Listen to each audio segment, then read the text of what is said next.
వాక్యంలో నుంచి మొదటి యోహాను పత్రిక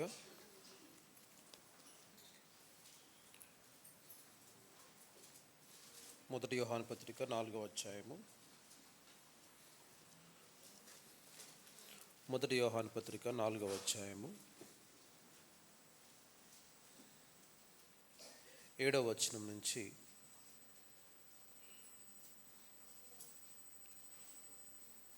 13వ వచనం వరకు మనమందరము మార్చి చదువుకుందాం. మొదటి యోహాను పత్రిక 4వ అధ్యాయము, బుక్ ఆఫ్ ఫస్ట్ జాన్. మొదటి యోహాను పత్రిక 4వ అధ్యాయము 7వ వచనం నుంచి 13వ వచనం వరకు మనము ఉత్తర ప్రత్యుత్తరాలు ఒక వచనం నుంచి చదువుతాను, ఒక వచనము మీరు చదవండి. ప్రియులారా, మనము ఒకరినొకడు ప్రేమింతము, ఏలయనగా ప్రేమ దేవుని మూలముగా కలుగుచున్నది. ప్రేమించు ప్రతివాడును దేవుని మూలముగా పుట్టినవాడై దేవుని ఎరుగును. ప్రేమ లేనివాడు దేవుని ఎరుగు. మనము ఆయన ద్వారా జీవించినట్లు దేవుడు తన అద్వితీయ కుమారుని లోకంలోనికి పంపెను. దీని వలన దేవుడు మన యందుంచిన ప్రేమ ప్రత్యక్షపరచబడెను.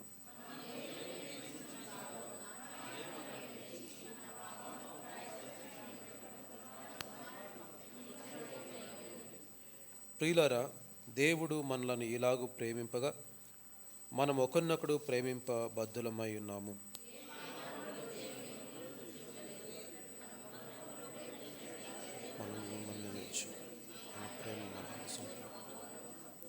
దీని వలన మనము ఆయన యందు నిలిచి ఉన్నామనియు ఆయన మన యందు ఉన్నాడనియు తెలుసుకొనుచున్నాము.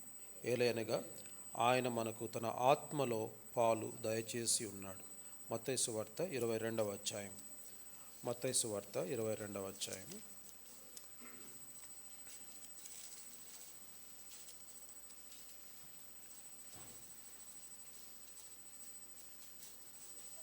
22వ అధ్యాయము 34వ వచనం నుంచి చదువుకుందాం. మత్తయి సువార్త 22వ అధ్యాయము 34వ వచనం నుంచి ఆయన కలిసి చదువుకుందాం. ఆయన సద్దుకయ్యుల నోరు మూయించినని పరిసయ్యులు విని కూడి వచ్చిరి. వారిలో ఒక ధర్మశాస్త్రోపదేశకుడు ఆయనను శోధించుచు, బోధకుడా, ధర్మశాస్త్రంలో ఒక ముఖ్యమైన ఆజ్ఞ ఏదని అడిగాను. అందుకు ఆయన, నీ పూర్ణ హృదయంతోనూ నీ పూర్ణ ఆత్మతోనూ నీ పూర్ణ మనసుతోనూ నీ దేవుడైన ప్రభువును ప్రేమింపవలనది. ఇది ముఖ్యమైనది, మొదటిది అయిన ఆజ్ఞ. నిన్ను వలె నీ పొరుగువారిని ప్రేమింపవలనది రెండవ ఆజ్ఞ. దాని వంటిదే ఈ రెండు ఆజ్ఞలు ధర్మశాస్త్రం అంతటికి ప్రవక్తలకు ఆధారమై ఉన్నవని అతనితో చెప్పాను. ప్రభు యొక్క సహాయం నిమిత్తమే మనం మోకరించి ప్రభు చూసుకుందాం. ప్రేమ నమ్మకం గల మా ప్రియ పరలోకపు తండ్రి, పరిశుద్ధమైన ప్రభువా, ఈ ఉదయకాల సమయంలో సంఘంగా కలిసి సజీవులంగా తండ్రి నీవు ఇచ్చినటువంటి రక్షణను మేము గుర్తిరిగినటువంటి వారమై మా జీవితాల్లో మీరు మా పక్షమున చూపించిన ప్రేమ, నీ కృప, నీ వాత్సల్యత ఎంత గొప్పదో అనుదినము తెలుసుకుంటూ మా యాత్రా జీవితంలో నేటి వరకు కొనసాగటానికి నీ ఆత్మ ద్వారా, నీ సహవాసం ద్వారా, నీ వాక్యం ద్వారా మమ్మల్ని నడిపిస్తున్న విధానానికే వందన స్తోత్రాలు చెల్లించుకుంటున్నాం. దేవా, ఈ దినంలో వచ్చిన బిడ్డలందరినీ బట్టి వందనాలు, స్తోత్రాలు. నేను ఆత్మ సత్యంతో ఆరాధించడానికి ఇంతవరకు మాకు చేసిన సహాయానికై స్తోత్రములు. దేవా, మరొకసారి నీ యొక్క వాక్య వెలుగులోకి మేము దగ్గరికి వచ్చి ఉంటుండగా మా హృదయాలను, అంతరంద్రియములను పరిశీలించే దేవుడు ప్రభా, నీకు మరుగైంది ఏదీ లేదు తండ్రి. దేవా, మరి మా లోపములు, మా కొరతలు, మా అక్కర్లు దేవా మీరు సమస్తం ఎరిగినటువంటి వారు. దేవా, నీ వాక్యము వెల్లడి అగుడు తోడనే వెలుగు కలుగునని నీ వాక్యం మా హృదయంలో సంధిస్తున్నప్పుడు దానికి లోబడి జీవించుటకు దేవా మాకు సహాయం దయచేయండి. అల్పుడను, అయోగ్యుడను, అపాత్రుడను నన్ను సిలువుచాటు మరుగుపరుచుకొని నీ రక్త ప్రోక్షణ కింద తెచ్చుకుంటున్నాను ప్రభా. మీరే నీ యొక్క బలహీనమైన ఘటమును మీ పాత్రగా వాడుకొని మాకు అవసరమైన లేఖములను నీ పర్ల సముఖం నుంచి అనుగ్రహించమని ప్రార్థిస్తుంటున్నాను. దేవా, మరి ఈ సమయం ఎంతో మేలుకరంగా మా ఆత్మీయ జీవితాలకు ఉపయోగకరంగా మార్చండి. ఘనత, మహిమ మీరే ఆరోపించుకుంటూ రమ్మని యేసు ప్రభు వారి యొక్క శ్రేష్టమైన ఘనమైన నామంలో ప్రార్థించి వేడుకొంచుంటున్నాం తండ్రి, ఆమేన్.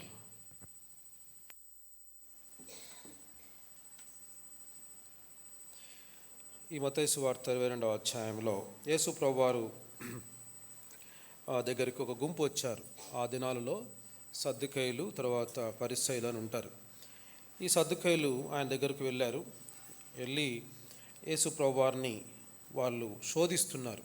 35వ అంటే ఆయన టెంప్ట్ చేయాలని, ఏదో విధంగా ఆయనను ఇబ్బంది పెట్టాలని 35వ వచనంలో చూస్తే, వారిలో ఒక ధర్మశాస్త్రోపదేశకుడు ఆయనను శోధించుచు, బోధకుడా, ధర్మశాస్త్రములో ముఖ్యమైన ఆజ్ఞ. ఎవరు ఆ క్వశ్చన్ అడిగింది అంటే ధర్మశాస్త్రోపదేశకుడు. ఇక్కడ వీళ్ళందరూ ఎవరంటే, ఇప్పుడు కొంతమంది మనం ముస్లిమ్స్ దాంట్లో చూస్తూ ఉంటాం, చిన్నప్పటి నుంచి వాళ్ళు ఇంకా వేరే పుస్తకాలు చదవరు, వాళ్ళకు ఒక సపరేట్ స్కూల్ ఉంటుంది. అన్నీ ఏ భాషలో నేర్చుకుంటారు? ఉర్దూ భాషలోనే నేర్చుకుంటారు, చదువు అయినా ఏదైనా సరే. అంటే కంప్లీట్గా ఒక మత సంబంధమైన దానికి వారు పుట్టుకతోనే దానికి అర్పించుకొని అక్కడే జీవిస్తూ ఉంటారన్నమాట. అట్లా ఈ పరిసయ్యులు, సద్దుకేయులు అనేటువంటి వాళ్ళు కూడా వారి ఆ యొక్క మతానికి యూదా మతానికి సంబంధించిన వాటిని చిన్న వయసు నుంచే అంటగట్టుకోవటము, లేదంటే అవసోపనం చేయటము, మెమరైజ్ చేయటము, వాళ్ళ లైఫ్ స్టైలే వేరుగా ఉంటుంది. అలాంటి వాళ్ళు ఎవరు? పరిసయ్యులు, సద్దుకేయులు. అందుకని వాళ్ళని ఏమంటారంటే మన ఈ వచనంలో ధర్మశాస్త్ర ఉపదేశకుడు అంటారు. వీళ్ళు పుట్టుకతోనే అన్ని ఆజ్ఞలు, ధర్మశాస్త్రము, మోషే ఇచ్చిన ఆజ్ఞలు ఇవన్నీ వాళ్ళకి బై హ్యాట్ ఉంటాయి. ఇప్పుడు వీళ్ళొచ్చి ఈయన ప్రశ్నిస్తున్నారు. ఎవరు? యేసుప్రభు వారు. యేసుప్రభు వారు ఏ ప్రధాన యాజకుడి దగ్గరకు వెళ్ళలేదు. మనందరికీ తెలుసు కదా, అపోస్తలుడైన పౌలు అంటాడు, ఎవరి దగ్గర పెరిగాడు ఆయన? గమలీయేలు అనే ప్రధాన యాజకుని దగ్గర 8వ మాసం నుంచి, అంటే అంత ఒక యాజకుని దగ్గర వీళ్ళందరూ పరిచర్య చేసి, అప్పట్లో స్కూల్స్ లేవు. బాగా తెలిసిన వ్యక్తి ఆ దినాలు ఎలా ఉండేదంటే, పండితుడు ఉంటే ఆ పండితుడి దగ్గరికి వాళ్ళ జీవితంగా అక్కడికి వెళ్ళి కూర్చోవాలంతే. ఇక నో ఫ్యామిలీ ఏమి ఉండదు, అక్కడే ఉంటారు ఫుల్ టైం. అక్కడే ఉండి అన్నీ నేర్చుకుంటారు, అవసానం పడతారు. మనలాగా బుక్స్ ఇవన్నీ లేవు అప్పట్లో. ఆయన ఏం చెప్తే అది విని విని విని విని నేర్చుకుంటారు అనమాట.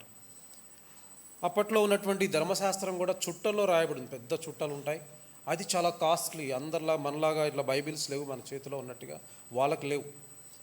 ఆ పెద్ద చుట్ట ఉంటుంది, ఆ చుట్టాని ఇంకతో రాసి ఉంచుతారు. ఆ పత్రాలు ఓన్లీ కేవలం సమాజ మందిరంలోనే పెడతారు.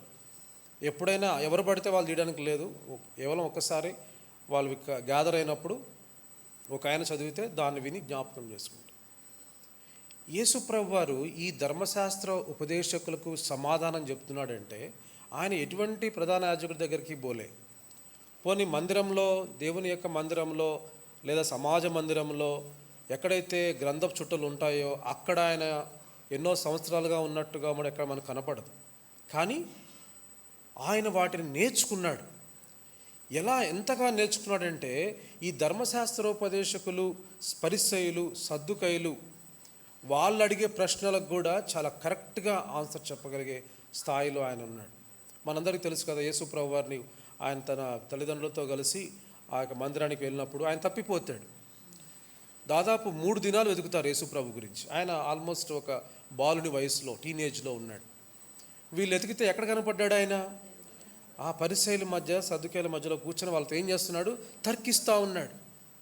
అంటే చూడండి, ఆ టీనేజ్ కల్లా దేవుడు ఎంతగా వాక్యాన్ని, యేసుప్రభు వారు ఆయన దేవుడైనప్పటికీ కూడా వాక్యాన్ని ధ్యానించాడు. అప్పుడు వాక్యాన్ని ధ్యానించాలంటే పిల్లారా, దానికి ఉన్న ఒకే ఒక సోర్స్ ఏంటి అంటే, ఆ సమాజ మందిరంలో ఎప్పుడైతే ఎవరైనా ఒకరు లేచి ఆ గ్రంథం చుట్టూ చదువుతారు, వాటిని విని వాటిని ఏం చేయాలా? మనసులో ధ్యానం చేసుకుంటే తప్ప వాళ్ళకి ఇంక వేరే ఆధారం లేదు. ఇప్పుడు ఈరోజు వాక్యం మనం చదువుకున్నాం, మనం ఎప్పుడంటే అప్పుడు మనం బైబిల్ తీసి చదువుకోవచ్చు, మెమరైజ్ చేయొచ్చు. కానీ వాళ్ళకి ఆ సమయాల్లో అలాంటిది లేదు, ఆ అవకాశం లేదు. ఏ బైబిల్ లేకపోయినా మన చేతిలో ఏముంది? మొబైల్ బైబిల్ ఉంది, చదవాలనుకుంటే. కానీ ఇవేమీ లేని దినాల్లో పిల్లరా, యేసుప్రభు వారు టీనేజ్ అంటే చాలా బాల్యం వయసులోనే నా పాయింట్ ఏంటంటే, ధర్మశాస్త్ర ఉపదేశకులతోటి చర్చించదగ్గ స్థాయిలో దేవుని వాక్యాన్ని ధ్యానించారు. దేవుని వాక్యాన్ని ఆయన మనసులో పెట్టుకున్నారు. దేవుని వాక్యాన్ని అక్కడ ఎవరైనా చెప్పుండొచ్చు, ఎందుకంటే ఒక్కోసారి ఒకరు చదువుతూ ఉంటారు ఆ యొక్క గ్రంథపు చుట్టలను. వాటిని విని ఆయన జ్ఞాపకం చేసుకొని, వాటిని మెమరైజ్ చేసుకొని, వాటిని అంతా కూలంకుషంగా చదివి వాటిని మనసులో పెట్టుకొని ఆయన జీవించాడు. ఇంకా ఆయన ఏమని అడిగారు చూడండి. బోధకుడా 36వ వచనంలో, ధర్మశాస్త్రములో ముఖ్యమైన ఆజ్ఞ ఏది? ఈ బైబిల్ అంతట్లో సింపుల్గా చెప్పాలంటే, ఈ బైబిల్ అంతట్లో ఒక్క మాటలో చెప్పండి అంటే ఏం చెప్పాలి? నీ దేవుడైన యెహోవాను పూర్ణ హృదయంతో, పూర్ణ బలముతో, పూర్ణ మనసుతో ఏం చేయాలి? దేవుణ్ణి ప్రేమించాలి. This is a book of love. ఒక సింపుల్గా చెప్పాలంటే this is the book of love. Our saviour story is a story of love story. ఎట్లాంటి లవ్ స్టోరీ అంటే, ఆయన మనందరి కోసము దేవుడు ప్రేమ స్వరూపి. ఈ బైబిల్ అంతట్లో కూడా ఒకటే ఒక సింపుల్, ఒక చిన్న 2 పదాలు. ఏంటిది? ప్రేమ. ఈ బైబిల్ ఏం చెప్తుందంటే ప్రేమ గురించి.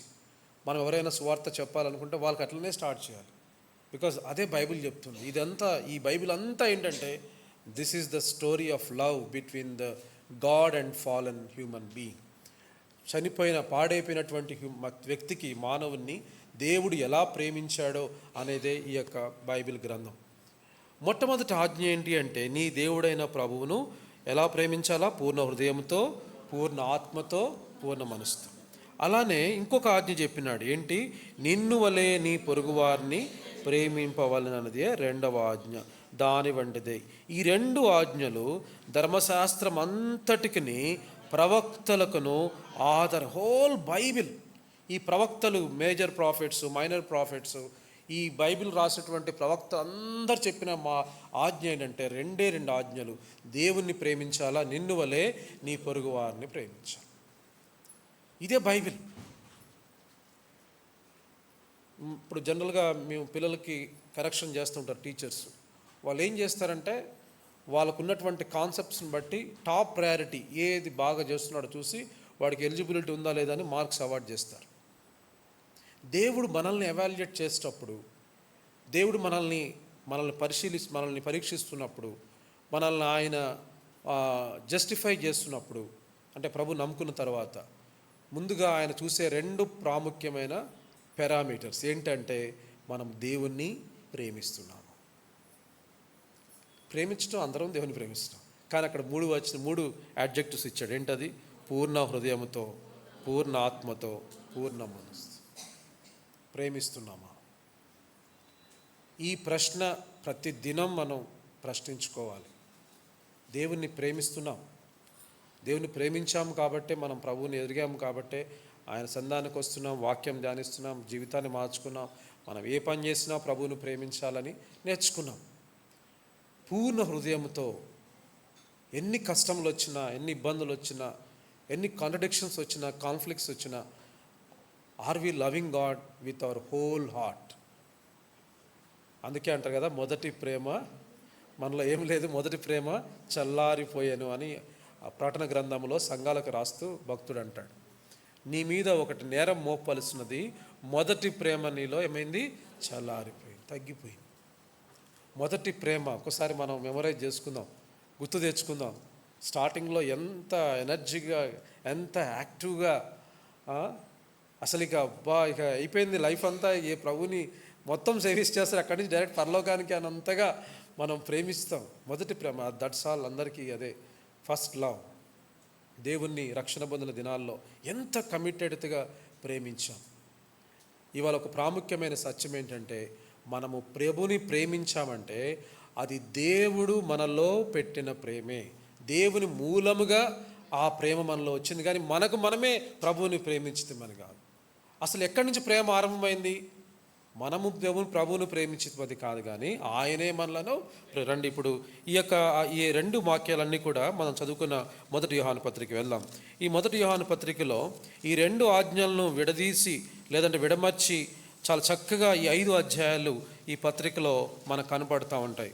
మొదటి యోహాను పత్రిక 4వ అధ్యాయం ఇందా మనం చదువుకున్నాం. 8వ వచనం, దేవుడు ప్రేమ స్వరూపి, ప్రేమ లేనివాడు దేవుడు ఎరగడు. మనము ఆయన ద్వారా జీవించినట్లు లోకంలోనికి పంపెను. దీని వలన దేవుడు మన యందుంచిన ప్రేమ ప్రత్యక్షపరచబడను. He offered his love. ఎట్లా మనకు ఆఫర్ చేశాడు? ఎట్లా ప్రపోజ్ చేశాడంటే, ఎలా ఆఫర్ చేశాడంటే, తన కుమారుణ్ణి, అద్వితీయ కుమారుణ్ణి లోకంలోనికి పంపించాడు. 10వ వచనం, మనము దేవుని ప్రేమించితమని కాదు, తానే మనలను ప్రేమించి మన పాపములకు ప్రాయశ్చిత్తం ఉండగొట్టుకు తాను కుమారుని పంపెను. ఇందులో ప్రేమయున్నది. దేవుడు మనల్ని ఇలాగు ప్రేమింపచాలి. ఇందులో తన పాపములకు, మన పాపములకు ప్రాయశ్చిత్తముగా దేవుడు తన కుమారుని, ఇది ప్రేమ, తన కుమారుణ్ణి, అద్వితీయ కుమారుణ్ణి పంపించాడు. ఈరోజు పిల్లారా, మనం ఏ మధ్యాహ్న కాల సమయంలో మన దేవుణ్ణి పూర్ణ హృదయంతో, పూర్ణ ఆత్మతో, పూర్ణ మనసుతో ప్రేమించాలి. దేవుణ్ణి ప్రేమించినామని మనము తెలుసుకున్నటువంటి మనం ఇంకా 12వ వచనంలో, ఏ మానవుడు దేవుణ్ణి ఎప్పుడూ చూచి ఉండలేదు, మనం ఒకరినొకడు ప్రేమించిన యెడల దేవుడు మన యందు నిలిచిండును, ఆయన ప్రేమ మన యందు. సరే, ఈ యొక్క అధ్యాయంలో ఉన్న వాటిని, ఈ 5 అధ్యాయాల్ని చాలా అంటే క్లుప్తంగా ఉన్న వాటిలో నేను కొన్ని అంశాలను మీకు చెప్తాను. ఈ యొక్క 1 యోహాను అధ్యాయం 4వ అధ్యాయంలో 16వ వచనం, మన ఎడల దేవునికి ఉన్న ప్రేమను మనం ఎరిగిన వారమై దానిని. ఇప్పుడు మనం ఎరిగామా దేవుని ప్రేమని? ఎలా ఎరిగాము అదే చెప్తున్నాడు. ఎలా ప్రేమించాడు దేవుడు అంటే, తన ఒక్కగానొక్క కుమారుణ్ణి మన కోసము పంపించాడు. దేవాది దేవుడు, దేవునితో సమానంగా ఉన్నటువంటి దేవుడు, ఆయన ప్రభువుతో సమానంగా ఉండుట విడిచిపెట్టకూడని భాగ్యమని ఎంచుకొనకుండా దాసుని రూపం ధరించుకొని మానవునిగా, రిక్తునిగా మనందరి కోసము ఆయన కలువరిలో మరణించాడు. This is the true love. ఇది నిజమైన ప్రేమ. ప్రతిఫలం, నేను ఇలా చేస్తే వీళ్ళందరూ నన్ను కొలుస్తారు, వీళ్ళందరూ నన్ను ప్రేమిస్తారు, ఇంతమందిని నేను తీసుకుంటాను, ఆయన ప్రతిఫలము ఆశించకుండా మనందరి కోసం మరణించాడు. ఇందులో ప్రేమ ఉన్నది. ఇప్పుడు ఆయన ప్రేమను తెలుసుకున్నాం. ఆయన ప్రేమ నా కొరకు సొంత రక్షకునిగా, పర్సనల్ సేవియర్గా నా కొరకు సంఘం కోసం అర్పించాడు. నా కొరకు వ్యక్తిగతంగా ఆయన నా పాపముల కోసము నన్ను ఆ శిక్ష నుంచి తప్పించాలని ఆయన నా కొరకు మరణించాడు. తన రక్తం కార్చాడు, తన రక్తంలో నన్ను కడిగాడు, శుద్ధి చేశాడు, తన కుమారునిగా చేసుకున్నాడు అని విశ్వాసం ఉంచాం. మనము దేవుని ప్రేమ యందు చదువుకున్న వాక్య భాగంలో 16వ చదువమ్మా 16వ వచనం, మన ఎడల దేవునికున్న ప్రేమను మనము ఎరిగిన వారమై ఉన్నామని దానిని నమ్ముకుని. దేవుడు ఏమై ఉన్నాడు? ప్రేమాస్వరూపి. దేవుడు ప్రేమ అయి ఉన్నాడు. God is love. ఈ యొక్క ఉదయకాల సమయంలో ప్రియులారా కొన్ని వచనాలు మీకు చూపిస్తాను.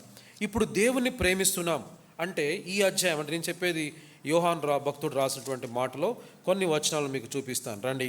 మొట్టమొదటిగా, ఆయనను ప్రేమించే వారము లేదా ఆయనను ప్రేమను ఎరిగి ఉన్న వారమైతే మనకిచ్చే పేరేంటో చూడండి. 1 యోహాను పత్రిక 1వ అధ్యాయము 5వ వచనం 6వ వచనం.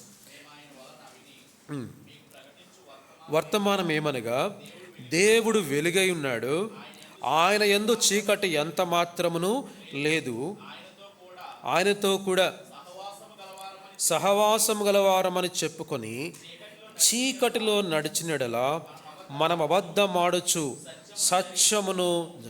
ఇక్కడ ఈ భక్తుడు ఏం చెప్తున్నాడంటే, దేవునికి మనం ఎలా జీవించాలి, దేవుని ఎలా నిజముగా, దేవుని ప్రేమ మనలో ఎలా పరిపూర్ణం అవ్వాలి, లేదా దేవుని నిజంగా ప్రేమించే వాళ్ళు చేయాల్సిన పనులేంటి అని చెప్పడానికి కొన్ని ఎగ్జాంపుల్స్ తీసుకున్నాడు. ఆ ఎగ్జాంపుల్స్ ఏంటి అంటే, దేవునికి ఉన్న కొన్ని లక్షణాలు చెప్తున్నాడు. ఇప్పుడు నేను దేవుణ్ణి చక్కగా మీరు ప్రేమించాలా, దేవుణ్ణి పూర్ణ హృదయంతో ప్రేమించాలి అన్నాం. దానికి ప్రాక్టికల్ స్టెప్స్ ఈ యొక్క అధ్యాయంలో మనకు కనపడతాయి. దానికి మొట్టమొదటి ఎగ్జాంపుల్ ఏంటంటే చెప్పాడంటే, దేవుడు ఏమై ఉన్నాడు? వెలుగై ఉన్నాడు, ఆయనతో కూడా సహవాసం గలవారమని చెప్పుకొని చీకటిలో నడిచినడలా మనం అబద్ధం ఆడచ్చు సత్యం. ముందుగా మనం ఏంటంటే దేవుణ్ణి ప్రేమించిన వారము. రెండవ లక్షణం మనకి ఇచ్చింది ఏంటంటే, ఆయనతో కూడా సహవాసము కలిగిన వారం. రెండవ లక్షణం ఏంటి? దేవుని ప్రేమించాం. రెండవ లక్షణం ఏంటి? దేవునితో సహవాసము కలిగి ఉన్నాం. ఇంకొంచెం మీకు పై వచనంలోకి వెళ్తే తర్వాత వచనంలో చదవండి. అయితే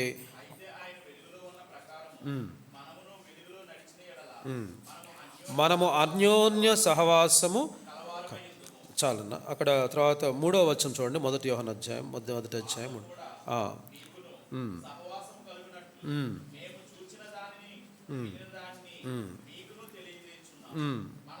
మన సహవాసం అయితే తండ్రితో కూడాను ఆయన కుమారుడైన యేసుక్రీస్తుతో కూడాను. రెండవ అంశం ఏంటంటే దేవుణ్ణి ప్రేమించే వారంలో మొట్టమొదటి స్టెప్ ఏంటంటే ఆయనతో ఏం కలిగి ఉన్నాం మనం? సహవాసం. ఆయనతోనూ ఆయన కుమారుడైన యేసుక్రీస్తుతో కూడా సహవాసం కలిగిన వారు ఏం చేస్తారంటే దేవుడు వెలుగై ఉన్నాడు కనుక ఆయన వలె వెలుగులో నడుచుకుంటారు. ఎవరైతే దేవుడు వెలుగై ఉన్నాడు కాబట్టి ఆయన వెలుగులో నడిచిన ప్రకారము వెలుగులో నడుస్తారో వాళ్ళు దేవునితో ఏం కలిగి ఉంటారంట? అన్యోన్య సహవాసం. ఈరోజు నువ్వు నేను ప్రభువుని ప్రేమిస్తే మొట్టమొదటి లక్షణం ఏంటంటే దేవునితో సహవాసం. ఇంకా చెప్పాలంటే అన్యోన్య సహవాసం. దేవునితో అన్యోన్య సహవాసం. అన్యోన్య సహవాసం అంటే ఎట్లా? నేను బయట విషయాలు చెప్పట్లే. ముందుగా మనలో చీకటి లేకుండా, మనలో అంధకార క్రియలు లేకుండా, మనలో దేవునికి అయిష్టమైనవి లేకుండా నడుచుకున్నట్లయితే మనము ఆయనతోనూ ఆయన కుమారుడైన యేసుక్రీస్తు ప్రభువారితోనూ అన్యోన్య సహవాసం కలిగి. ఆయనను పూర్ణ హృదయంతో ప్రేమించే వారికి ఉండాల్సిన మొదటి లక్షణం ఏంటంటే ఆయనతో సహవాసము కలిగి ఉన్నవారు అని పిలువబడతారు. వాళ్ళు చేసే పని ఏంటి అంటే ఆయన వెలుగులో ఉన్నట్లుగా, ఆయన వెలుగులో ఉన్న ప్రకారము 7వ వచనం, అయితే అందరం కలిసి ఆయన వెలుగులో ఉన్న ప్రకారము మనమును వెలుగులో నడిచినట్లా మనం అన్యోన్య సహవాసము గలవారు. ఇలా మొట్టమొదటిది మనం బల దగ్గరికి వచ్చాం. మనల్ని మనం పరీక్షించుకుందాం. ఇక్కడ ఎవ్వరం పర్ఫెక్ట్ కాదు. మీరు కిందికి వెళ్ళి వచనాలు చూడండి. మనలో పాపము లేదని చెప్పుకునే ఎడ్ల మనల్ని మనమే చూడండి. మాట 8వ వచనం, మనము పాపము లేని వారమని చెప్పుకునే ఎడల మనలను మనమే మోసపుచ్చుకుందాము, మనలో సత్యం ఉండదు. మనం పాపములను మనం ఒప్పుకునే ఎడల ఆయన నమ్మదగినవాడు, నీతిమంతుడు గనుక ఆయన మన పాపములను క్షమించి సమస్త దుర్నీతి నుండి మనలను పవిత్రులుగా చేయను. మనము పాపం చేయలేదని చెప్పుకునే ఎడల ఆయనను అబద్ధికులం. ఇప్పుడు పాపము లేదని చెప్తే ఏమవుతాం? మనం అబద్ధికులం. మనలో పాపం లేకుండా అయితే ఇంపాసిబుల్. అక్కడ అన్నాడు 6వ వచనం, ఒకసారి రండి. ఆయనతో కూడా సహవాసము గలవారమని చెప్పుకొని మనం అబద్ధమాడుచు సత్యమును. ఇప్పుడు మనకు వచ్చిన కొత్త ట్యాగ్ ఏంటంటే ఆయనతో సహవాసం కలిగిన వారం. దేవుణ్ణి ప్రేమించే వారము పూర్ణ హృదయంతో. వాళ్ళకున్న ఇంకో టైటిల్ ఏంటంటే దేవునితో అన్యోన్య సహవాసము కలిగిన వారు. ఈ అన్యోన్య సహవాసం కలిగిన వారు రెండే వాళ్ళకుండే లక్షణాలు. వెలుగులో జీవిస్తే అన్యోన్య సహవాసం, చీకట్లో జీవిస్తే ఏమవుతారట? అబద్ధికులయ్యి. అక్కడ రాసినాడు చూడండి, అబద్ధం ఆడచ్చు సత్యమును జరిగింపకముందు. సత్యం, we are not practising the truth. సత్యమును ప్రాక్టీస్ చేయాలి. ఎందుకు ఆ పదం వాడుతున్నా అంటే సత్యమును అనుసరించాలి. Walk according to the spirit, ఆత్మానుసారంగా నడుచుకొనుడి, అప్పుడు మీరు శరీరేచ్ఛలను నెరవేర్చరు. కాబట్టి ఎవ్రీడే మన నడకలో మనం ప్రాక్టీస్ చేసే మన తలంపులు, మన మాటలు, మన క్రియలు, వీటన్నిటిలో కూడా పాపమునకు చోటివ్వకుండా, అంధకారమునకు చోటివ్వకుండా మనం జీవించినట్లయితే పిల్లారా, దేవుడు మనల్ని ఏమని పిలుస్తున్నాడంటే మనం ఎలాంటి వారము? దేవునితో అన్యోన్య సహవాసము కలిగినటువంటి వారం. కాబట్టి ఉదయకాల సమయంలో మనం పరీక్షించుకుందాం. ఇంకా కొన్ని మాటలు చూపిస్తాను. ఇదే మాట 1 యోహాను పత్రిక 3వ అధ్యాయము 1 యోహాను పత్రిక 3వ అధ్యాయము 4వ వచనం, పాపము చే ప్రతివాడు ఆజ్ఞను అతిక్రమించును, ఆజ్ఞాతిక్రమమే పాపము.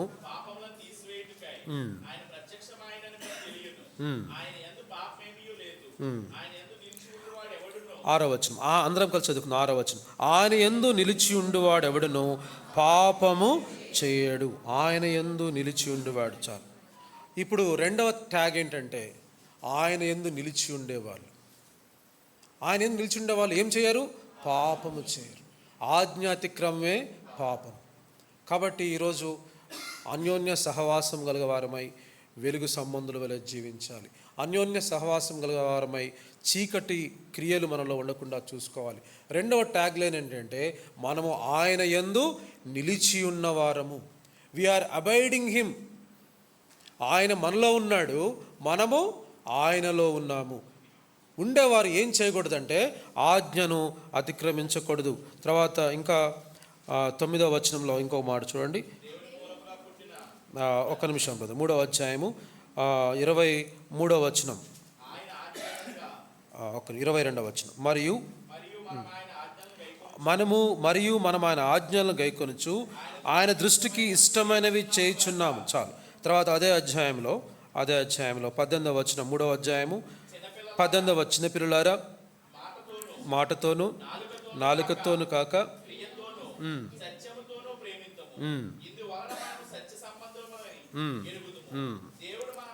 దేవుడు మన హృదయము కంటే అధికుడై సమస్తమును ఎరిగిన ఉన్నాడు కనుక మన హృదయము ఏ విషయములలో మన యందు దోషారోపణ చేయునో ఆయా విషయములలో ఆయన ఎదుట మన హృదయములను సమ్మతిపరుచుకుందుము.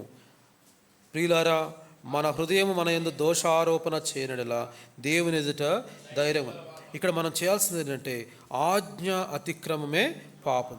కాబట్టి ఈరోజు మనము ఏం చేయాలి? మన హృదయము అక్కడ ఎలా పరీక్షించుకోవాలంటే 20వ వచనంలో దేవుడు మన హృదయము కంటే అధికుడై సమస్తం ఎరిగినాడు గనుక మన హృదయం ఏ విషయంలో మన యందు దోషారు. కాబట్టి ఇప్పుడు ఈ పరీక్ష చేసుకోవాల్సింది ఆయన యందు నిలిచి ఉన్నానని చెప్పుకునే ప్రతివాడు కూడా మన హృదయంలో పరీక్ష చేసుకోవాలి.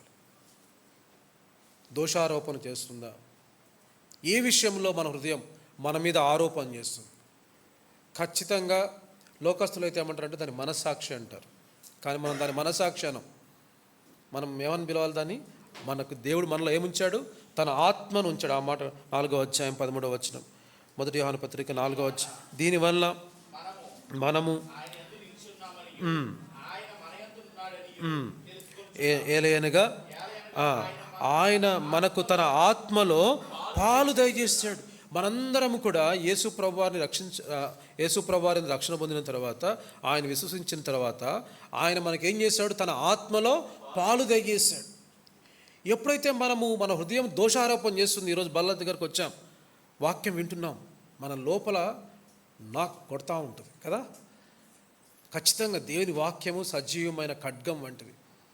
అది ఎంతవరకు ఎముకలను విభజించినంత దూరంగా కీలునైన్ను ఇంకా మన లోపలికి దూరి అది కార్యం చేస్తుంది. లివింగ్ వర్డ్, దేవుని యొక్క సజీవమైన వాక్యం. మనలో హృదయంలో దోషారోపణ చేస్తే మనం ఏం చేయాలి? దాన్ని ఒప్పుకొని సమ్మతించుకోవాలి. ఎందుకంటే మనలో ఏముంచాడు? ఆయన తన ఆత్మలో పాలన ఇచ్చాడు. కాబట్టి ఆయన యందు నిలిచి ఉన్నామని చెప్పుకునే వాళ్ళు ఏం చేయగలరు? పాపము చేయరు. ఆయన ఆజ్ఞలను గైకొనేవారుగా పాపము చేయరు. ఇంకా 3వ అధ్యాయంలోనే ఇంకొక మాట ఏంటంటే చూడండి, 3వ అధ్యాయము 7వ వచనం, చిన్నపిల్లలారా ఎవరిని మిమ్మును మోసపరచనీకుడి,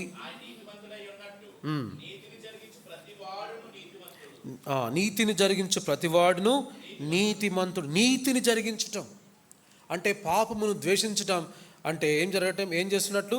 నీతిని జరిగిస్తున్నాం. పాపము చేయనటువంటి వారు, ఆయన యందు నిలిచి ఉండే వాళ్ళు చేయాల్సిన లక్షణం ఏంటంటే పాపము చేయకుండా నీతిని జరిగించాలి. 2వ అధ్యాయము 1 యోహాను పత్రిక 2వ అధ్యాయము 29వ వచనం, ఆయన నీతిమంతులని మీరు ఎరిగి ఉన్నడల నీతిని జరిగించు ప్రతివాడును ఆయన మూలముగా. 28వ వచనం కూడా, కాబట్టి చిన్నపిల్లలారా ఆయన ప్రత్యక్షమగునప్పుడు మనం ఆయన ఎదుట సిగ్గుపడక మీరు ఆయన యందు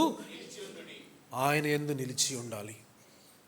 మొట్టమొదటి ఏం చూసామంటే ఆయన యందు ఆయనను పూర్ణ హృదయంతో ప్రేమించే వారికి ఏమని పిలుస్తున్నాడంటే యోహాను భక్తుడు, దేవునితో అన్యోన్య సహవాసం గలవారు. అన్యోన్య సహవాసం గలవారు ఎలా నడుచుకోకూడదు? చీకటిలో నడుచుకోకూడదు, వెలుగు సంబంధుల వలె నడుచుకోవాలి. మన పాపలను మనము ఒప్పుకోవాలి. రెండవదిగా ఆయన యందు నిలిచి ఉండేటువంటి వారము పాపము చేయకుండా ఏం జరిగించాలా? నీతిని జరిగించాలి. నీతిని జరిగించేవాడు ఆయన యందు ఏం చేస్తున్నాడు? నిలిచి ఉన్నాడు. 5వ అధ్యాయము తర్వాత 3వ చూద్దాం. 1 యోహాను పత్రిక 2వ అధ్యాయము 29వ వచనం. 3వ లక్షణం ఏంటంటే ఆయన నీతిమంతుడని మీరు ఎరిగి.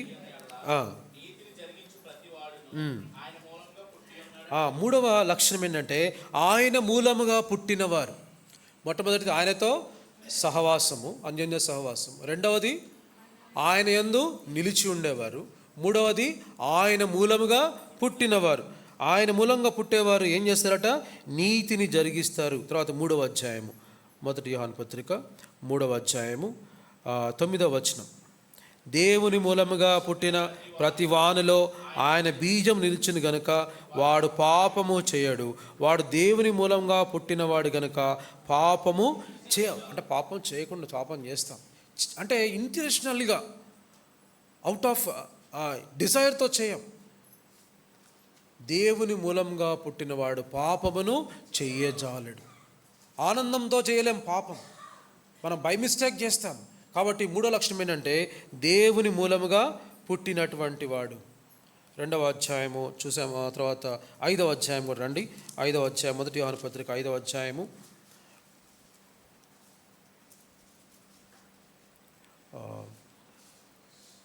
19వ వచనం, 18వ వచనం, 5:18. దేవుని మూలంగా పుట్టి ఉన్నవాడెవడును పాపము చేయడని ఎరుగుదుము. దేవుని మూలంగా పుట్టినవాడు తన్ను ఏం చేసుకుంటాడు? భద్రము చేసుకోవాలి. దేవుని మూలంగా పుట్టిన వాళ్ళు ఏం చేయకూడదు? పాపము చేయకూడదు. అంత మాత్రమే కాదు, తను ఏం చేసుకోవాలా? భద్రము చేసుకోవాలి. కొన్ని మాటలు సామెతల గ్రంథంలో చూపిస్తాను. సామెతల గ్రంథము 3వ అధ్యాయము, సామెతల గ్రంథం 3వ అధ్యాయము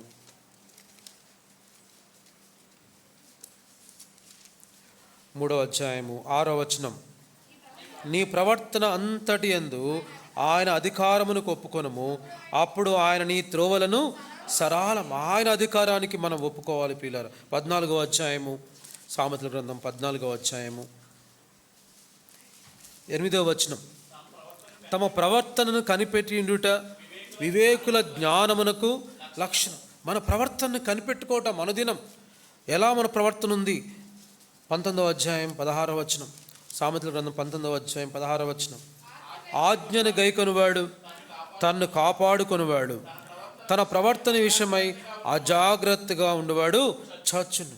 మన ప్రవర్తన విషయమై జాగ్రత్త కలిగిన వారమై మనము అనుదినం, ఎందుకంటే మనం దేవునితో ఏం కలిగి ఉన్నాం? సహవాసం. దేవునితో సహవాసం గలవారమని చెప్పుకొని చీకటిలో నడిచినడలా ఏమని రాయబడింది? మనము అబద్ధమాడుచు సత్యమును జరిగించు. No matter what we are.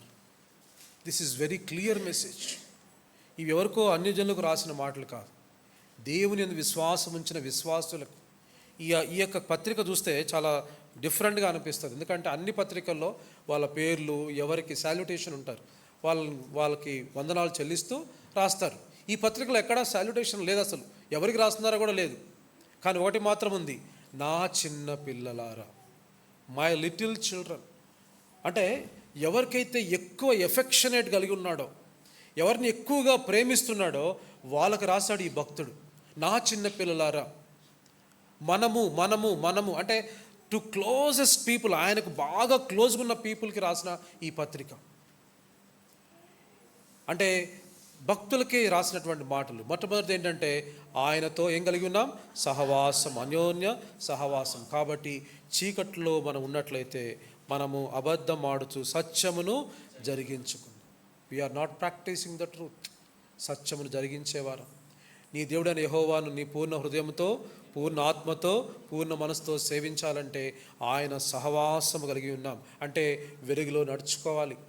ఆయనను పూర్ణ హృదయంతో ప్రేమించే వాళ్ళకు రెండవ పేరు ఏంటంటే ఆయనలో నిలిచి ఉండేటువంటి వారు. ఆయనలో నిలిచి ఉండేటువంటి వారు ఏం చేస్తారంటే పాపమును చేయకుండా నీతిని జరిగిస్తారు. మూడవదిగా ఆయన మూలంగా పుట్టినటువంటి వారు పాపము చేయరు, పాపము చేయజాలరు. తన ప్రవర్తన విషయమై జాగ్రత్త కలిగి ఉంటారు. తన ప్రవర్తనను కనిపెట్టుకుంటారు. తన ప్రవర్తన అంతటి మీద ఆయన అధికారానికి ఒప్పుకుంటారు. 3 లక్షణాలు చెప్పాను. దేవునితో అన్యోన్య సహవాసం. ఏం చేయాలి? వాళ్ళు చీకట్లో నడవకుండా వెలుగులో నడుచుకోవాలి. రెండవది రెండవది ఆయన యందు నిలిచి ఉండేవాళ్ళు. వారికి ఉండే లక్షణం ఏంటి అంటే పాపము చేయకుండా నీతిని జరిగించేవారు. మూడవ పేరేంటంటే ఆయన మూలముగా పుట్టినవారు ఏం చేయరు, పాపము చేయరు. అంతేకాదు ప్రవర్తనను ఏం చేస్తారు, కనిపెట్టుకుంటారు, జాగ్రత్తగా తీసుకుంటారు. అంటే ఈ పనులన్నీ ఒకటే, చేయాల్సిన పని అంతా ఒకటే. ఏం చేయకూడదు, సింపుల్ చెప్పాలంటే పాపం చేయకూడదు. కానీ వాళ్ళకి అన్ని పేర్లు ఇస్తున్నాడు. అన్యోన్య సహవాసము, తర్వాత ఆయన యందు నిలిచి ఉండేవారు, తర్వాత ఆయన మూలంగా పుట్టినవారు. ఇంకొకటి చూపిస్తాను రండి. 1 యోహాను పత్రిక 3వ అధ్యాయము 19వ వచనం, 18, 19 అందరం కలిసి చదువుకుందాం. 1 యోహాను పత్రిక 3వ అధ్యాయము 18, 19 వచనాలు. చిన్నపిల్లలారా, మాటతోనూ నాలుకతోనూ కాక క్రియతోనూ సత్యముతోనూ ప్రేమింతుము. ఇందువలన మనము సత్య సంబంధులమని ఎరుగుదుము. చాలు. 4వ టైటిల్ ఏంటంటే సత్య సంబంధులు, దేవుని సంబంధులు. ఈ సత్య సంబంధులు మాటతో నాలుకతో కాక క్రియతోనూ సత్యముతోనూ ప్రేమిస్తారు. దేవుని సంబంధులు 3వ అధ్యాయము 5వ అధ్యాయం 1 యోహాను పత్రిక 5వ అధ్యాయం 18వ వచనం. దేవుని మూలంగా పుట్టినవాడు తన్ను భద్రం చేసుకొనును కనుక దుష్టుడు వాణ్ణి ముట్టడు. 19వ వచనం. మనము దేవుని సంబంధులమని లోకమంతయు దుష్టుని యందున్నదని ఎరుగుదుము. దేవుని సంబంధులము, మనము దేవుని మూలముగా పుట్టిన వారము, ఆయన సంబంధులం. ఆయన సంబంధులు ఏం చేస్తారంటే క్రియతోనూ సత్యముతోనూ ఆయన్ను ప్రేమిస్తారు. తర్వాత అక్కడ రాసింది కదా 3వ అధ్యాయము 19వ వచనం. ఇందువలన మనము సత్య సంబంధులమని ఎరుగుదుము. దేవుడు అధికుడై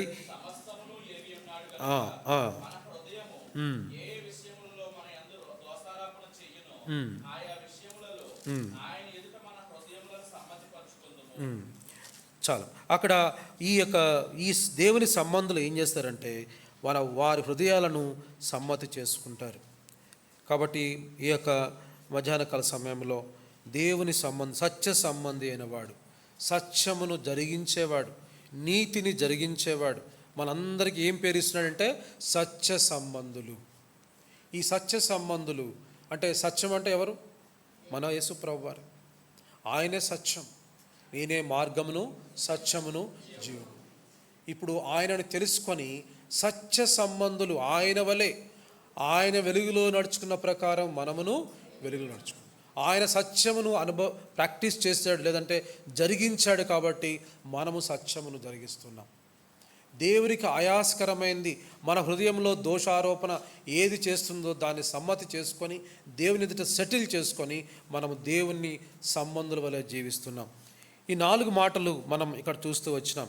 అంటే దేవుని ప్రేమించే వారికి ఉన్నటువంటి లక్షణాలు ఈ ఏదైతే చూసామో, అన్యోన్య సహవాసము, తర్వాత ఆయన యందు నిలిచి ఉండేవారు, 3వది ఆయన మూలముగా పుట్టినటువంటి వారము, 4వది సత్య సంబంధులము. తర్వాత చూద్దాం రండి ఒక మాట. 1 యోహాను పత్రిక 2వ అధ్యాయం. మనం చేయాల్సిన ఈ అన్నిటికీ ఒకటే పని ఏంటంటే పాపము చేయకూడదు. 2వ పని ఏంటంటే 1 యోహాను పత్రిక 2వ అధ్యాయము 1 యోహాను పత్రిక 2వ అధ్యాయము 3వ వచనము 4వ వచనం. మరియు మన ఆజ్ఞలను గైకొని ఎడల దీనివల్లనే ఆయనను ఎరిగి ఉన్నామని తెలుసుకో.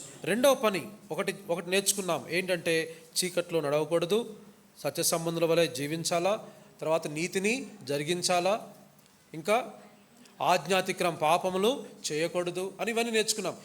ఈ అన్నిటికీ ఒకటే పని చెప్పాం. ఇంకొక 2వ పని డూస్ ఏంటంటే చూడండి, మనము ఆయన ఆజ్ఞలను గైకొనెడల దీనివల్లనే ఆయనను ఎరిగి ఉన్నామని. మనం ఆయన ఆజ్ఞలను గైకొనాలి.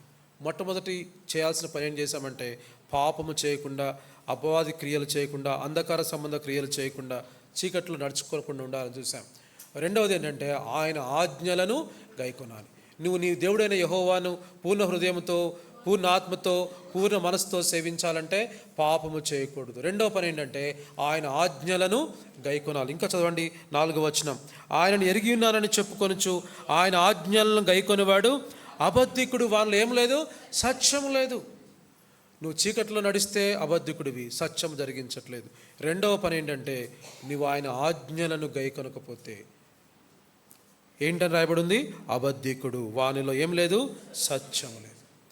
ఇంకొక చాలా ప్రాముఖ్యమైన మాట 5వ వచనం, ఆయన వాక్యం, అందరం కలిసి చదువుకుందాం. ఆయన వాక్యము వానిలో దేవుని ప్రేమ నిజముగా పరిపూర్ణ, ద పర్ఫెక్ట్ లవ్. ఇప్పుడు మనం ఉదయం చూసాం, ఇందాక ఏంటంటే దేవుని యొక్క ప్రేమ పరిపూర్ణమైనది. ఎందుకంటే ఆయన తన కుమారుడైనటువంటి యేసు ప్రభువారిని మన కోసము ప్రాయశ్చిత్తంగా అర్పించాడు. That is a perfect love. ఇప్పుడు ఈ పర్ఫెక్ట్ లవ్ నీలో నాలో రావాలంటే పిల్లారా, దేవుని ప్రేమ నిజముగా పరిపూర్ణం కావాలంటే 5వ వచనంలో ఏం చెప్పాడు? ఆయన వాక్యమును ఎవడు గైకొంటారు? ఆయన వాక్యమును గైకొనేవాళ్ళం. ఈరోజు నువ్వు నిజంగా ప్రభువును ప్రేమిస్తున్నావనడానికి ఒక రుజువు ఏంటి అంటే ఆయన వాక్యమును, ఆయన ఆజ్ఞలను గైకొనాల. ఆయన ఆజ్ఞలను గైకొనే వానిలో దేవుని ప్రేమ నిజముగా perfect. The love that lives in you will be perfect. ఎప్పుడు పర్ఫెక్ట్ అవుతుందంటే ఆయన ఆజ్ఞలను గైకొనాలి. దేవుని ఉదయకాలం అన్న కూడా చెప్పాడు, దేవుని వాక్యానికి ఎంత ప్రయారిటీ ఇస్తున్నాం. ఆయన ఆజ్ఞలను గైకొనటం. ఇందాక ఉదయం స్టార్టింగ్లోనే చెప్పాను, యేసు ప్రభువారికి మనలాగా ఏం లేదు? బైబిల్ లేదు. కానీ ఎన్నో వయసులో, 12 ఏళ్ల వయసులో ఎవరితో వాదిస్తున్నాడు? ధర్మశాస్త్రోపదేశకులతో వాదిస్తున్నాడు. ఎట్లా గుర్తుపెట్టుకున్నాడు? తెలియదు. ఏ స్కూల్కి వెళ్ళలేదు. జోసెఫ్ గారు వెళ్ళి ఒక చుట్ట తీసుకొచ్చి మా వాడికి చదువుకుంటాడని చెప్పి ఏం పట్టుకొని రాలేదు. అసలు పేరెంట్స్ కూడా తెలియదు ఎక్కడున్నాడు? దేవాలయంలో వాళ్ళతో ధ్యానిస్తూ ఉన్నాడు. యేసు ప్రభు వారే అంత ఆజ్ఞల విషయమై ఆయన ఆసక్తి కలిగి ఎంతో, ఎందుకంటే ఆయన అప్పటికి ఏ పరిచర్య చేయలేదు. యేసు ప్రభు వారు బాప్తీసం తీసుకున్న టైంలో ఆకాశం తెరవబడింది, పైనుంచి ఏమొచ్చింది? బాగా గుర్తుంటాయి కదా మనకి, సినిమాలో చూపించినట్టు. అప్పుడు ఏమని దేవుడు మాట పాడాడు. ఏం మాట్లాడు? ఈయన నా ప్రియ కుమారుడు, ఈయన యందు నేను. ఆ టైంకి యేసుప్రభువారు ఎక్కడ వాక్యం చెప్పలే. ఆ టైంకి యేసుప్రభువారు ఎక్కడ ఏం చేయలేదు? మిరాకిల్స్ చేయలేదు. ఆయన చేసింది ఒకటే, ఏంటంటే ఆయన తన తల్లిదండ్రులతో కలిసి జీవించాడు.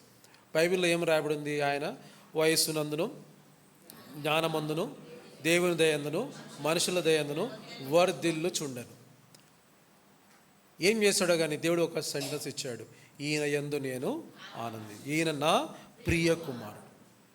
కాబట్టి వాక్యం చెప్పడంతోనో లేదా వేరే పనులతోనో దేవుణ్ణి మనం సంతోషింపజేయలేం. కానీ మనము మన దేవుడైన యెహోవాని పూర్ణ హృదయంతో, పూర్ణ ఆత్మతో, పూర్ణ బలముతో మనం సేవించినట్లయితే మన దేవుడు కూడా మన యందు ఆయన ఆనందించేవాడు. మన విషయంలో ఈయన నా ప్రియ కుమారుడు అని చెప్పగలం. ఆయనకు ఏది ఇష్టమో ఆ మాట కూడా ఒక మాట రాయబడించిన 1 యోహాను పత్రిక 2వ అధ్యాయంలో 3వ అధ్యాయం అనుకుంటానండి, ఒక మాట.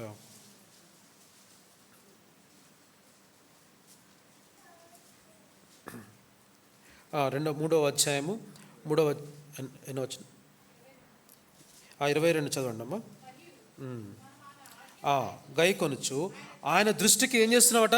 ఇష్టమైనవి చేయుచున్నాము గనుక మనం ఏమి అడిగినను అది ఆయన వల్ల మనకు దొరుకును. ఆయన ఆజ్ఞ ఏదనగా ఆయన కుమారుడైన యేసు నమ్ముకొని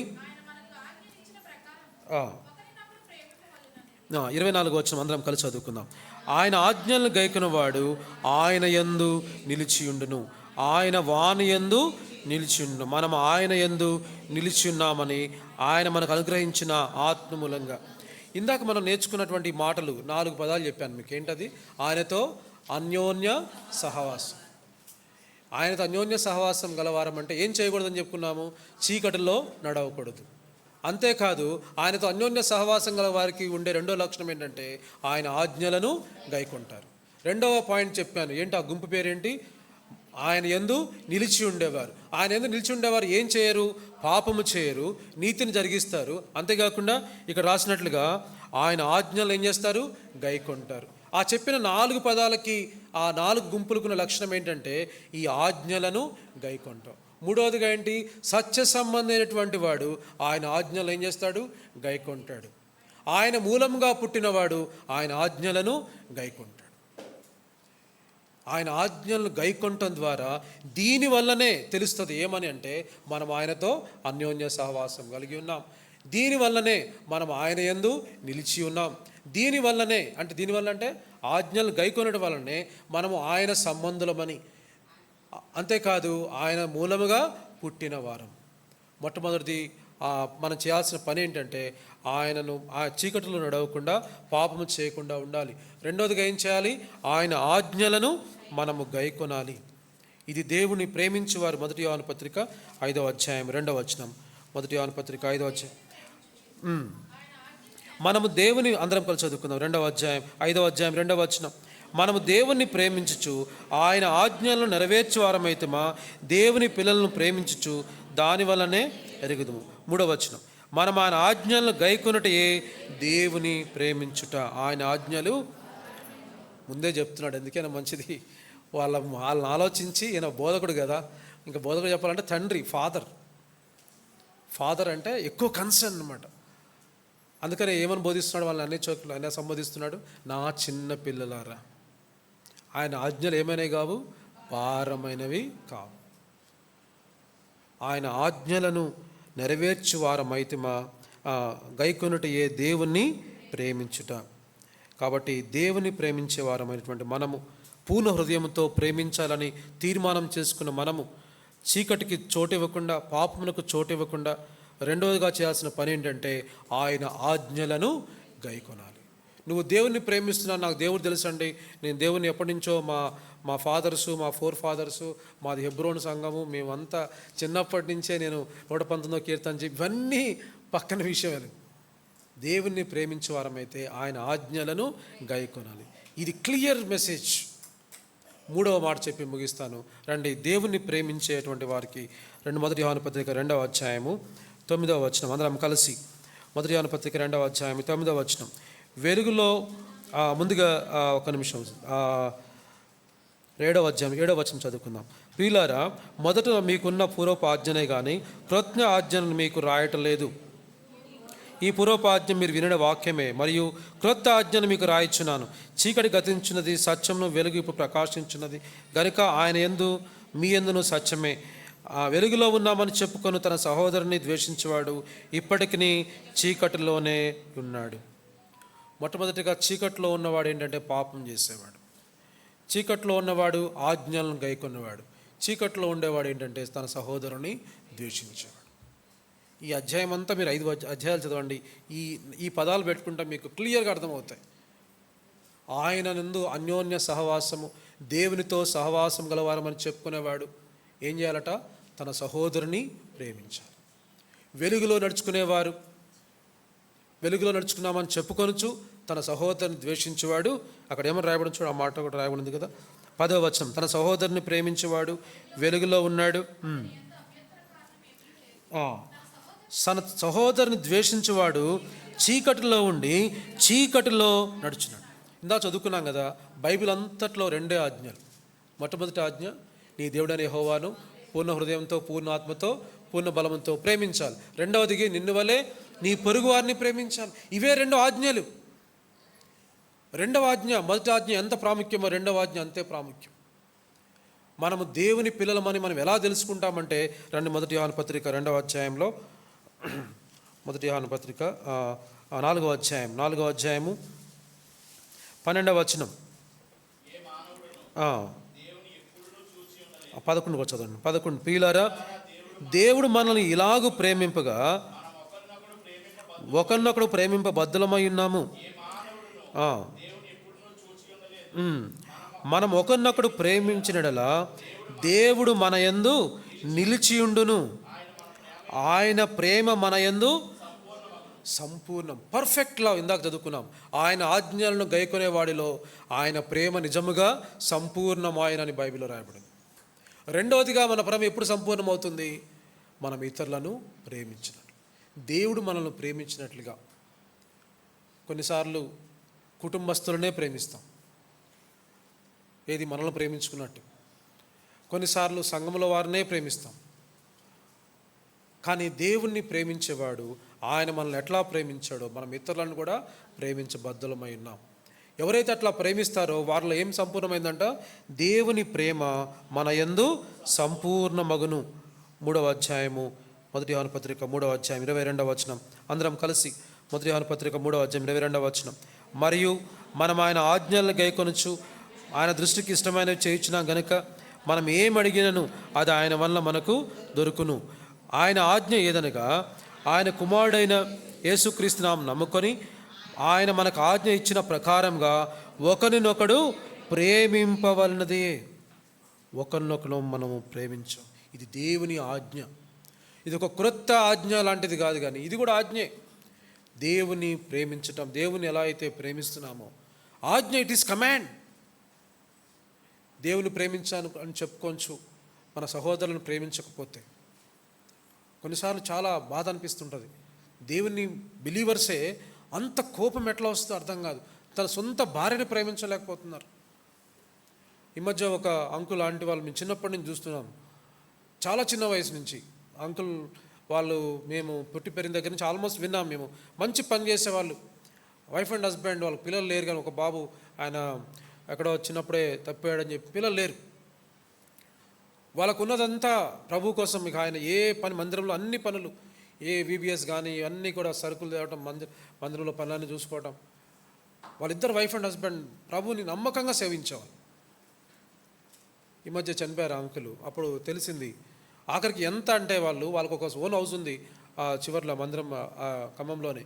ఇంకొక ఇల్లు మందిరం పక్కన కట్టుకున్నారు, ఇద్దరే, చిన్నది, మందిరం దగ్గరికి పోవాలని. కానీ తర్వాత తెలిసింది ఏంటంటే అసలు ఆయన ఎక్కడికి వెళ్తాడో ఎవరికి చెప్పడట. చాలా బాధ అనిపించింది. అక్కడికి వెళ్తున్నాడో హైదరాబాద్ పోయినా కూడా చెప్పడట. ఇప్పుడని కాదు, వాళ్ళ రిలేషన్ అట్లా ఉందంట. ఇంకెలా మనం దాన్ని దేవుని ప్రేమగా చూడగలుగుతాం? చాలా బాధ అనిపించింది. అంటే అప్పటి వరకు మాకు తెలియదు అసలు. ఆ ఆంటీ చెప్తుంటే చాలా బాధ అనిపించింది. ముందుగా మనం ప్రేమించడం అనేది, మనం దేవుని ప్రేమించి దేవుని ప్రేమను మనం పొందుకొని దాన్ని మన ఇంట్లో ప్రాక్టీస్ చేయాలి. ఆ తర్వాత సంఘం వారితో ప్రాక్టీస్ చేయాలి. ఇంకా ఆ ప్రేమను మన యొక్క సంఘం వెలుపటి వారి ఎదుట ప్రాక్టీస్ చేయాలి. దేవుని ప్రేమించుకున్నామని చెప్తూ మన సహోదరుని ద్వేషించినలా మనం ఏమవుతాం? మనం అబద్ధికులం అవుతాం, చీకట్లు ఉన్న వారం అవుతాం. కాబట్టి ప్రభు ఎదుట మనం ప్రభుని అడగాలి, ప్రభువా ఇతరులను ప్రేమించుటకు మనము ప్రేమించితమని కాదు, ఆయనే మొదట మనలను ప్రేమించారు. అంటే మనం చెడు మన కలిగి ఉన్నాం, దేవునికి విరోధ భావం కలిగి ఉన్నా ఏం చేశాడు? దేవుడు మనల్ని ప్రేమించాడు. కాబట్టి మనకు విరోధమైనటువంటి వారు, మన ఎనిమీస్, మన శత్రువులు, వాడు నాకు అన్యాయం చేస్తాడు, వాడు నాకు హామ్ చేస్తాడని తెలిసినా ప్రేమించగలిగేది ఎవరంటే క్రైస్తవులే. కారణం ఏంటంటే మనం ఎవరిని బట్టి ప్రేమిస్తాం? ప్రభువుని బట్టి. మన కొరకు ప్రాణం పెట్టిన ప్రభువుని బట్టి మనం ప్రేమిస్తాం. ఎవరైతే అలా ఇతరులను కూడా ప్రేమించగలుగుతారో వారిలో దేవుని ప్రేమ ఏమవుతుందట? సంపూర్ణమవుతుంది. ఆ చివరి మాట 4వ అధ్యాయం కలిసి చదువుకుందాం. 1 యోహాను పత్రిక చివరి మాట చదువుకుందాం. 1 యోహాను పత్రిక 5వ అధ్యాయము 1 యోహాను పత్రిక 5వ అధ్యాయము 18, 19 అందరం కలిసి చదువుకుందాం. దేవుని మూలంగా పుట్టిన ఉన్నవాడు ఎవడును పాపము చేయడని ఎరుగుదము. దేవుని మూలంగా పుట్టినవాడు తను భద్రం చేసుకుని గనుక దుష్టుడు వాని ముట్టడు. మనము దేవుని సంబంధులమనియు లోకం దుష్టని ఎరుగుదము. మనము సత్యవంతుల అయిన వారిని ఎరుగవలని దేవుని కుమారుడు వచ్చి మనకు వివేకం అనుగ్రహించినని ఎరుగుదము. మనము దేవుని కుమారుడైన యేసుక్రీస్తునందున్న వారమై సత్యవంతుని యందున్నాము. చాలు. ఇంకో మాట చూపిస్తాను చివరిగా. 1 యోహాను పత్రిక 5వ అధ్యాయము 1 యోహాను పత్రిక 5వ అధ్యాయము 2వ వచనము, మొదటి 2 వచనాలు అందరం కలిసి చదువుకుందాం. యేసే క్రీస్తు ఉన్నాడని నమ్ము ప్రతివాడును దేవుని మూలంగా పుట్టి ఉన్నాడు. పుట్టించిన వారిని ప్రేమించు ప్రతివాడును ఆయన మూలంగా పుట్టిన వారిని ప్రేమించును. మనము దేవుని ప్రేమించుచు ఆయన ఆజ్ఞలు నెరవేర్చు వారమైతమా దేవుణ్ణి ప్రేమించున్నామని దాని వలనే ఎరుగుదము. తర్వాత అదే 4వ అధ్యాయము అందరం కలిసి చదువుకుందాం. 4వ అధ్యాయము 20వ వచనం, 19, 20 వచనాలు. ఆయనే మొదట మనల్ని ప్రేమించను గనుక మనము ప్రేమించున్నాము. ఎవడైనను నేను దేవుని ప్రేమించినానని చెప్పి తన సహోదరుని ద్వేషించినలా అతడు అబద్ధికుడగును. తాను చూచిన తన సహోదరుని ప్రేమింపని వాడు తాను చూడని దేవుని ప్రేమింపలేడు. దేవుని ప్రేమించేవాడు తన సహోదరుని కూడా ప్రేమింపవలనే ఆజ్ఞను మనం ఆయన వలన పొంది ఉన్నాము. ఇది ప్రేమలో దేవుడు మనకిచ్చిన 3 ఆజ్ఞలు. మొదటి ఆజ్ఞ ఏంటంటే, మనము పాపము చేయకుండా, చీకటిలో నడవకుండా, దేవునికి ఆయాస్కరమైనది చేయకుండా, హృదయంలో దోషారోపణ కలిగి ఉండకుండా, హృదయాన్ని భద్రం చేసుకుని జీవించి మొదటి ఆజ్ఞ. రెండవ ఆజ్ఞ ఏంటంటే, ఎవడైతే చేస్తామో దేవుని ప్రేమిస్తాం. రెండవ ఆజ్ఞ ఏంటి? దేవుని ఆజ్ఞలను మనము గైకొనాలి. దేవుని ఆజ్ఞలకు సమయం ఇవ్వాలి. దేవుని ఆజ్ఞలను ధ్యానించాలి. మూడవ పని ఏంటంటే, మనము మనవలే ఇతరులను సహోదరుని ఏం చేయాలా? మన తోటి సహోదరులను ప్రేమించాలి. ఈ 3 ఆజ్ఞలు ఈ 5 అధ్యాయాల్లో మనకు కనపడినట్టుగా చూస్తాం. ఈ 3 ఆజ్ఞలను ఈ 3 పనులు ఎవరైతే చేస్తారో వారికి ఉన్న పేర్లు ఏంటంటే, దేవునితో అన్యోన్య సహవాసము కలిగిన వారు. తర్వాత రెండవదిగా ఆయన యందు నిలిచి ఉండేవారు. మూడవదిగా ఆయన మూలంగా పుట్టినవారు. తర్వాత 4వదిగా సత్య సంబంధులు. ఈ 4 లక్షణాలు మనము కలిగి ఉండాలంటే, దేవుడు మనకు చెప్పిన ఈ 3 ఆజ్ఞలు మనము అనుదినం పాటిస్తూ సత్యమును జరిగించే వారముగా, సత్య సంబంధులంగా మనం జీవించినట్లు దేవుడు మనకు సహాయం చేయను గాక. రండి, మోకరించండి. మనం కొద్ది క్షణాలు దేవుడిచ్చిన వాక్యమును మనం పరీక్షించుకుంటూ, ఎక్కడ మనము దేవునికి ఆయాస్కరంగా ఉన్నామో, ఎక్కడ మన హృదయం దోషారోపణ చేస్తుందో మనం పరీక్షించుకొని యోగ్యంగా పాల్పొందుదాం.